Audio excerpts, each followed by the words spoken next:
এই guys, good morning. তোমাদের সকলকে সুপ্রভাত। আজকে 25th of December। Merry Christmas সকলকে। We have a special guest today. এই দেখতে পাচ্ছ আমার ভাই, ও গাড়ি চালানো শিখতে আসেনি, ঠিক আছে, ও ঘুরতে এসছে। তো গাড়ি চালিয়ে ফেরার পর বাড়িতে এসে জানতে পারি মা বলছে আজকে তুই রান্না কর। তো কী রান্না করবো অনেকক্ষণ ভাবার পর ভাবলাম যে বাজার থেকে একটু মাংস কিনে নিয়ে আসা যাক, মানে চিকেনটাকে প্রিপারেশন করে নেবো। আর চিকেন কেনার ভিডিও এসব আমি করিনি, কারণ বাজারে আজকে ছুটির দিন, প্রচুর ভিড়, তো সেই কারণে স্কিপ করে গেছি।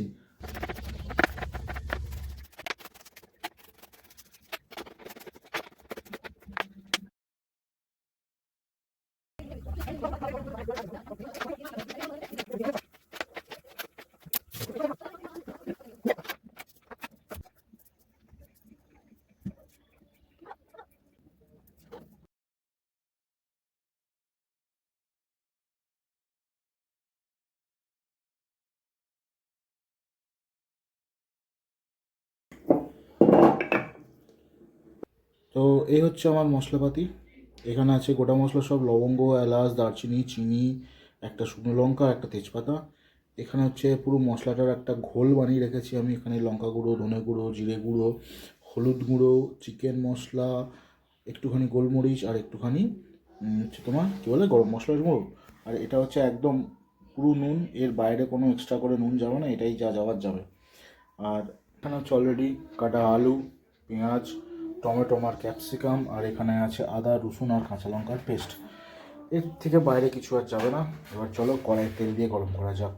তো গরম ভাত আমাদের অলমোস্ট রেডি, এখনো বাকি আছে, হবে।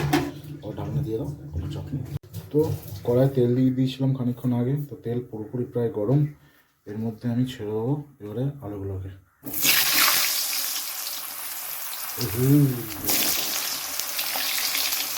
তো আমার আলু ভাজা প্রায় কমপ্লিট। বেশি ভাজতে লাগে না, এগুলো হালকা একটু ব্রাউনিশ হয়ে যাবে, তারপরে নাড়ু থেকে দেখা চেষ্টাকে করবো আজকে একটা জায়গা আছে। হাফ ধোয়াটা মাস্ট, কারণ হাফ না ধুলে মাছের লাগে। আলু ভাজা আমার কমপ্লিট।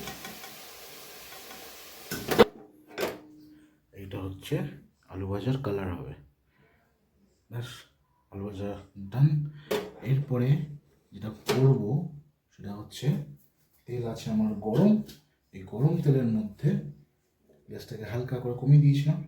এই গরম তেলের মধ্যে আমি এই সব যেই গোটা মশলাগুলো আমি দেখালাম তোমাদের, চিনি ফিনি নিয়ে, সেগুলোকে দিয়ে দেবো। দেখো,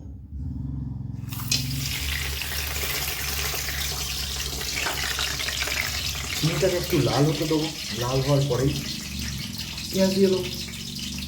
পেঁয়াজটাকে করবো একটু হাই ফ্লেমে। তারপর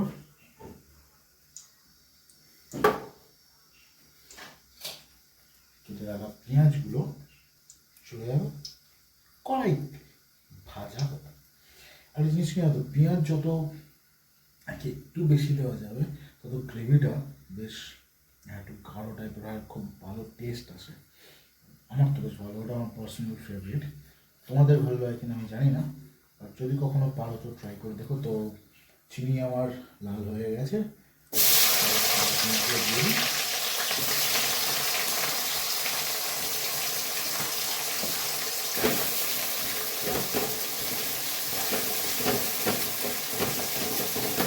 পেঁয়াজ মোটামুটি হালকা ব্রাউনিশ হয়ে গেছে।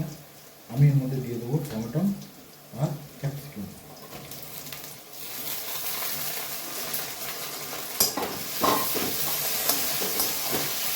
তো এখানে দেখতে পাচ্ছ টমেটোগুলো প্রায় গলতে শুরু করে দিয়েছে, ক্যাপসিকামও মোটামুটি ভাজা হয়ে গেছে। তো আমি এরপর দিয়ে দেবো আমার পেঁয়াজ রসুন আর আদা রসুন আর কাঁচা লঙ্কা বাটা। আর ভিডিও করতে ফোন সামলাতে নামই ভুলে গেছি কোনটা বলে। এরপর আমি তাকে হালকা ভেজে নেবো, বেশ যাতে আদা গন্ধটা মরে যায়। তারপরেই আমি দিয়ে দেবো একটু মশলা, যে আমরা পেস্টটা করে রেখেছিলাম এই ঘোলটা বানিয়ে রেখেছি, এটাকে আমরা দিয়ে দেবো সবসময়। তো এরপর আমরা দিয়ে দেবো মশলার যে পেস্টটা করে রেখেছিলাম ওইটা।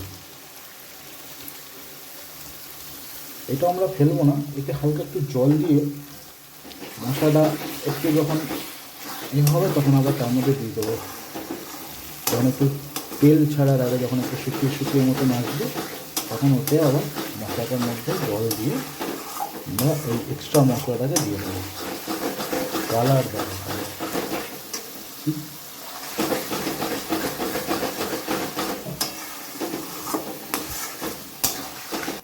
তো যেটা এক্সট্রা মশলা ছিল বাটির মধ্যে লেগে চতুর্দিক থেকে নিয়ে হালকা করে ছড়িয়ে দেবো। এটা করে একটু উঁচুতে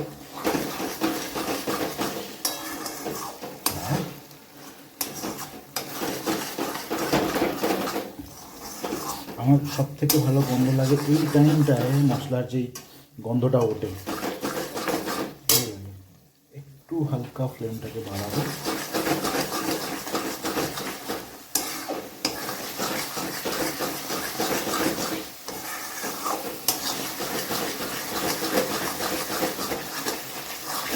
এবারে ভালো করে মাংসের সাথে যে গ্রেভিটা আমাদের রেডি হয়েছে তার সাথে ভালো করে একদম এপিট ওপিট করে মাখিয়ে দিতে হবে।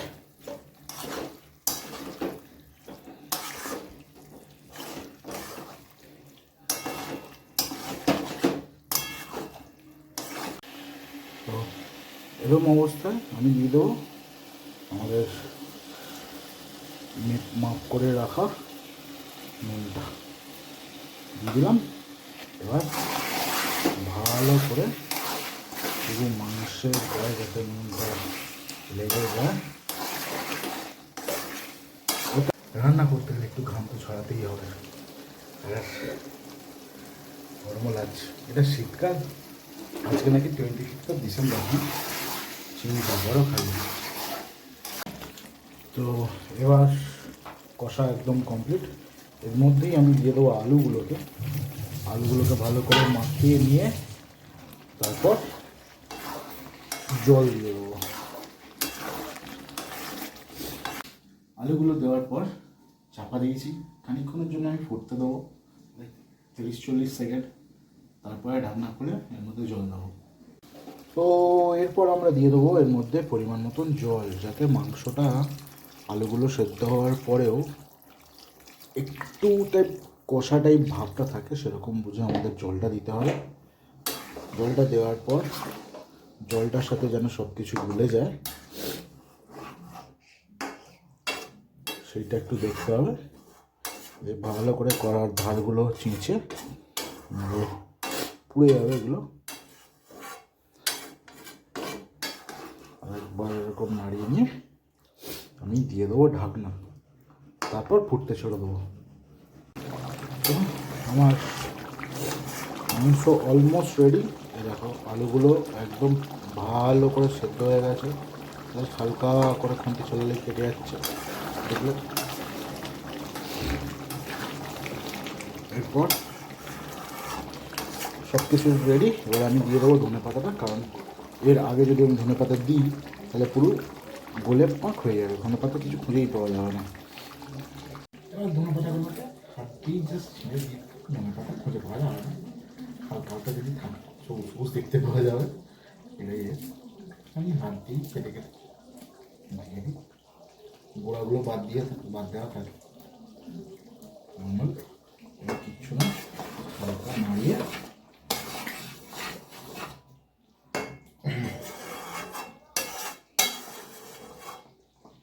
চলো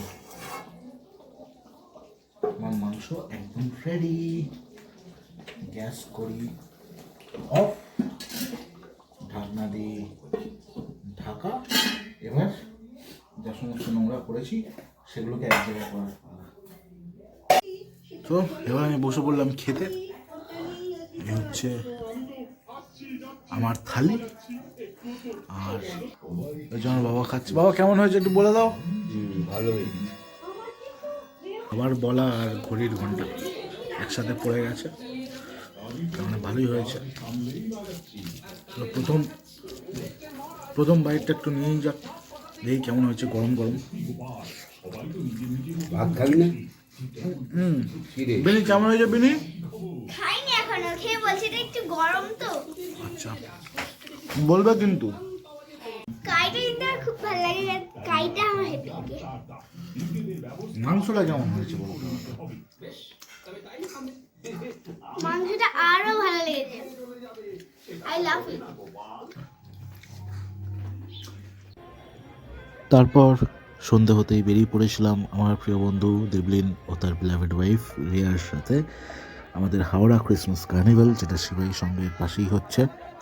প্রচণ্ড ভিড়, মানে এটা হাওড়ার পার্কশিট বলা চলে। আর গেলাম, মজা করলাম, আড্ডা ফাড্ডা হলো, খাওয়া দাওয়া হলো। সেসবের ভিডিও আর করিনি, কারণ সেই আড্ডার টাইমটাকে আমি এনজয় করছিলাম। ভিডিওর দিকে আমি কনসেন্ট্রেশন অত করিনি বা দিতে পারিনি। আর এভাবেই কাটলো বেশ সুন্দর একটা সন্ধ্যা। মজা করলাম, ছবি তুললাম, এভাবেই কেটে গেল আমার 25th of December। আবার 1 বছরের ওয়েট করতে হবে। যাই হোক, ঘুরতে ফিরতে তোমাদের একটাই কথা বলবো, যদি ভিডিওটা ভালো লাগে দেন লাইক করো, কমেন্ট করো, শেয়ার করো। আর কি কি করলে বেটার হবে সেই ওপিনিয়নও তোমরা আমাকে দিতে পারো। আশা করি তোমাদের সঙ্গ আর আমার সঙ্গ তোমাদের ভালো লাগবে। এই বলেই চলো, tata, good night, bye bye.